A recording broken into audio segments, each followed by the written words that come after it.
I was recently listening to this podcast where they interviewed a dentist, and he was saying that what he's found is that the leading cause of cavities in kids is not from candy or sweets, but actually from goldfish crackers. And that kind of just got me thinking along this rabbit hole of snacks. And I started digging into the statistics of how over the last 30 to 50 years, snack consumption has just skyrocketed, and how now kids are on average eating roughly 30% of their calories coming from snacks. They're eating close to 3 snacks every day, and for the most part, snacks are becoming more frequent but less nutritious over time. So our family's taken a pretty radically different approach to snacks and snacking, and we're gonna share the things that we love to always have on hand and what that approach looks like for us. When it comes to cooking, my favorite style is cooking things in bulk. So a few times a week, I will have a bulk cooking session, a few hours in the afternoon, where I just crank out a few things. And I love doing it this way because I feel like it just sets me up so well for the week ahead that I have some things stacked up and ready to go, so that if the day is full or whatever comes my way, we have some things prepared. And so this is what I like to do for snack food, and there's a handful of things that I like to always have on hand if possible. And so those are the things that I'm making today. We had basically depleted all of our snack type foods, and so we are kind of stocking up today and making all the things that we like to have on hand. The first thing that I'm starting with here is hard-boiled eggs. And so this is probably our #1 snack food that we always have on hand. If it is between meals and someone's hungry, they know that they can always go and grab a hard-boiled egg. And I love that it's high in protein, it's nourishing, it's satiating. How do you say that? Satiating. It keeps you full and longer, and it nourishes little bellies and big bellies. So that is just one of our staple things that we always have on hand. It's also great because our kids can quickly make them for breakfast for themselves. They don't rely on me to need to make anything. So if it's just one of those days where we need to get out the door, or for whatever reason I'm not available, hard-boiled eggs are great. I love to make them in the Instant Pot. You can also make them on the stove, but I have found that the Instant Pot is just the best way to make them, so that those shells just slip off super easily. I've never found another method that works as well as the Instant Pot. And so I do it at a manual high pressure in the Instant Pot for 5 minutes, and then I let them naturally release for 4 minutes after that, and then I quick release it, pull them out, and you want to get them chilled as quickly as you can. So you can do this by putting those hard-boiled eggs in an ice bath and chilling them down that way, or I just generally put them in a strainer and put them under as cold of water as our faucet will go, get them chilled, dry them off, and then get them in the fridge as quickly as possible.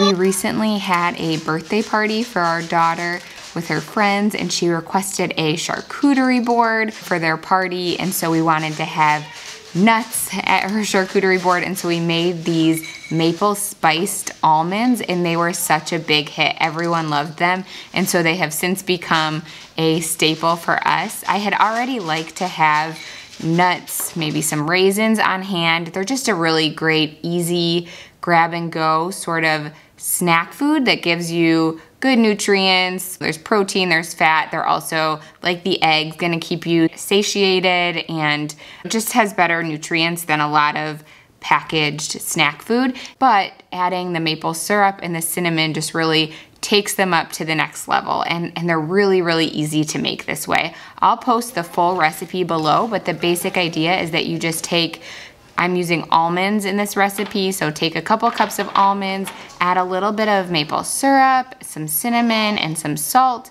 mix that all together, lay it out in a single layer on a baking sheet, and then bake them at 350 degrees for 15 to 20 minutes, let them roast up, and break them apart, and they're ready to go. These almonds are also really great because not only are they good for on the go, but they would also be really yummy on a salad or something like that. So here's a little snapshot of our very not clean real life pantry. And as you can see, there's not a lot of packaged snack foods in our pantry. It's basically just a small lower cabinet in our kitchen where we keep all of our dried goods, spices, oils, vinegars, some different flours and baking things like that. And I am not opposed to like ever buying packaged snack food from the store. However, we do rarely do it, but on occasion, if we're traveling, it might be helpful to pick up a couple Lara bars or something like that. However, I have found that when it comes to packaged snack food, it's really hard to find things with good quality ingredients, especially without having refined oils in them. It's just really hard to know what you're getting. There's just not a lot of transparency when it comes to packaged food. And then the other thing about it is they're really, really expensive. So while it can be very convenient to buy packaged snack food, it's not gonna be very nutritious and it's not gonna be friendly on the budget. And so we have found that it's really pretty easy to make a lot of these things at home, and it doesn't have to take a ton of time, and it saves you a lot of money. All right, you guys wanna come help me make these muffins? Yeah. Can you grab the stool?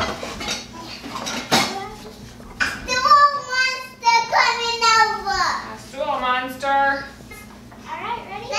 Can someone grab the maple syrup and the yogurt? Go back in that tacos. Yeah, it looks like yogurt.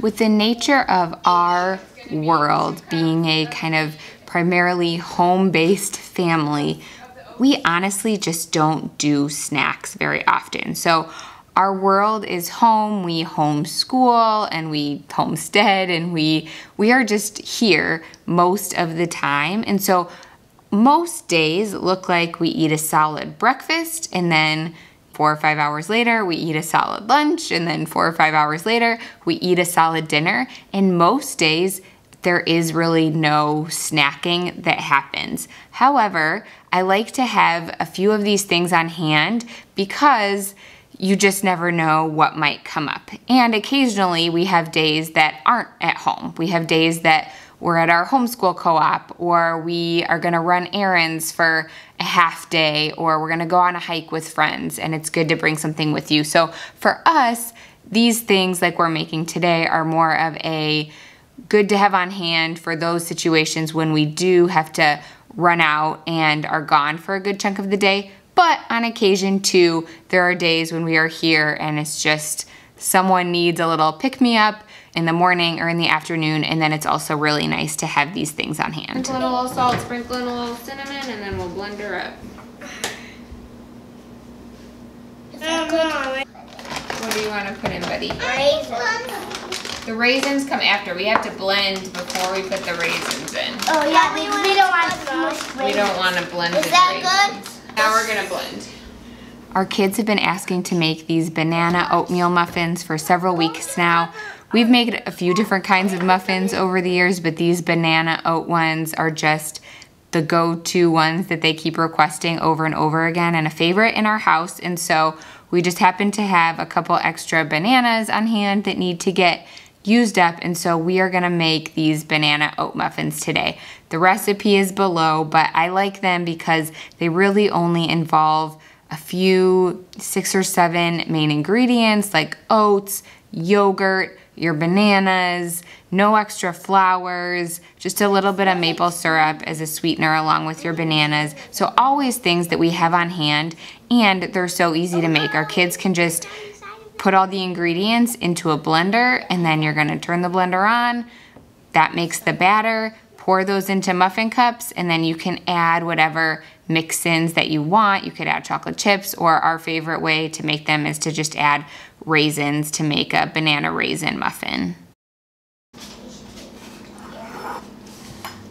So when these muffins come out, I'm just gonna store them right away in the freezer. And so to do that, I take them out of the pan and I flash freeze them on a lined cookie sheet and let them freeze in the freezer. And then once they're all frozen, I take them out, I put them in Ziploc bags and store them in the freezer. And I like to do this because then I can just pull them out whenever I need to. It's so nice to just have some muffins ready to go in the freezer. So if we are going on a hike with friends or I need to pack a lunch to take to co-op, I can just grab a couple muffins, one for everyone, and add it to what we're bringing. It'll thaw on the way, and it's just super easy, done, ready to go.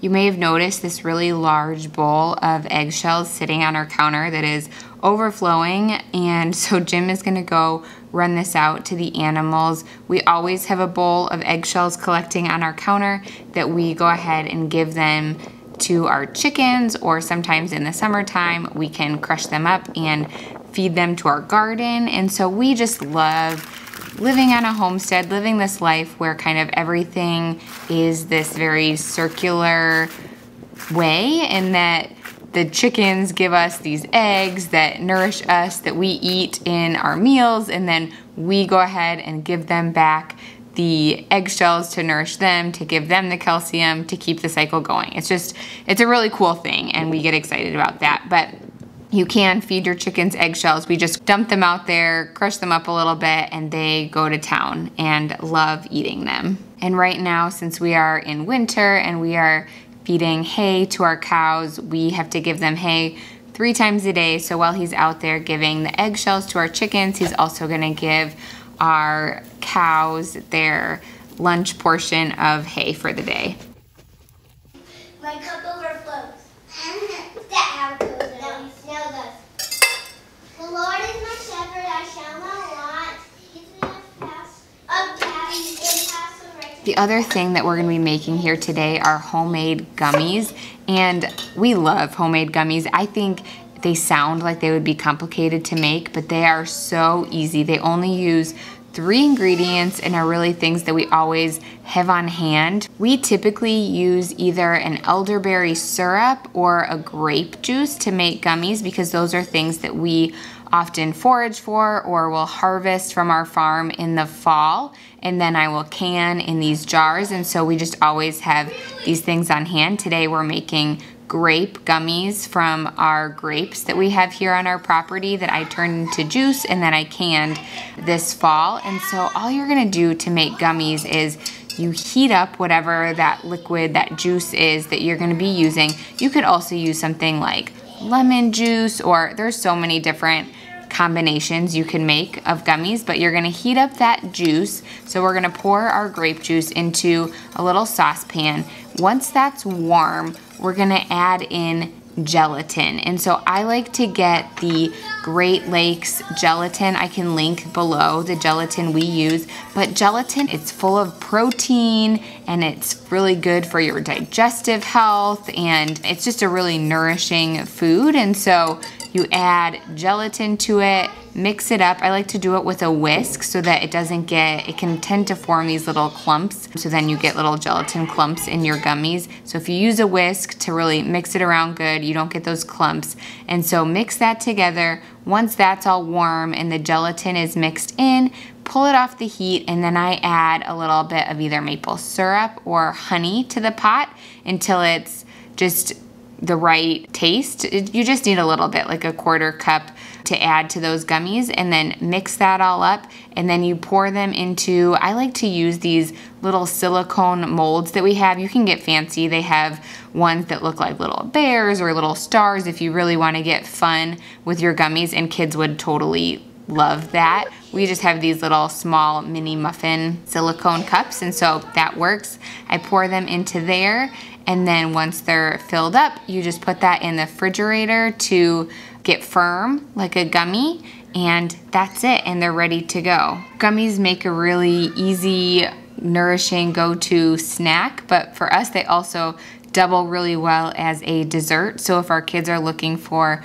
like a little sweet treat to have after dinner one day, which we do sometimes, then really gummies are kind of our go-to for that. And I love that because they're just a really nourishing, but also sweet and satisfying dessert option as well.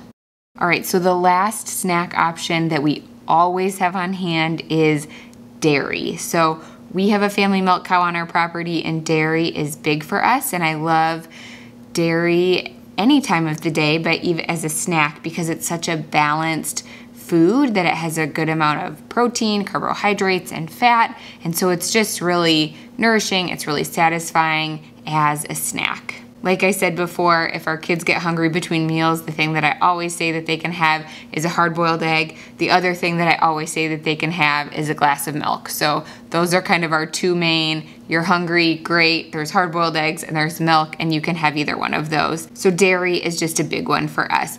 But there's also so many ways that you can do dairy as a snack. You can do yogurt, you can have a little piece of cheese, you can do a straight up glass of milk, or in the last year or so, my favorite way to have milk as a snack is actually to make this chocolate milk. When I was pregnant with our daughter last year, I craved chocolate a lot, and so I started making this chocolate milk as my go-to after the kids went down for their naps and I just wanted a few minutes of peace and quiet, and then I would make this glass of chocolate milk to enjoy during that time, and that just became my routine and my thing. And while I did it almost every day when I was pregnant, I don't do it every day now, but I will do it every now and again, and I still really enjoy that as a little kind of personal just treat and snack, but good kind of just pick me up, unwind time if it's been one of those days and that is needed.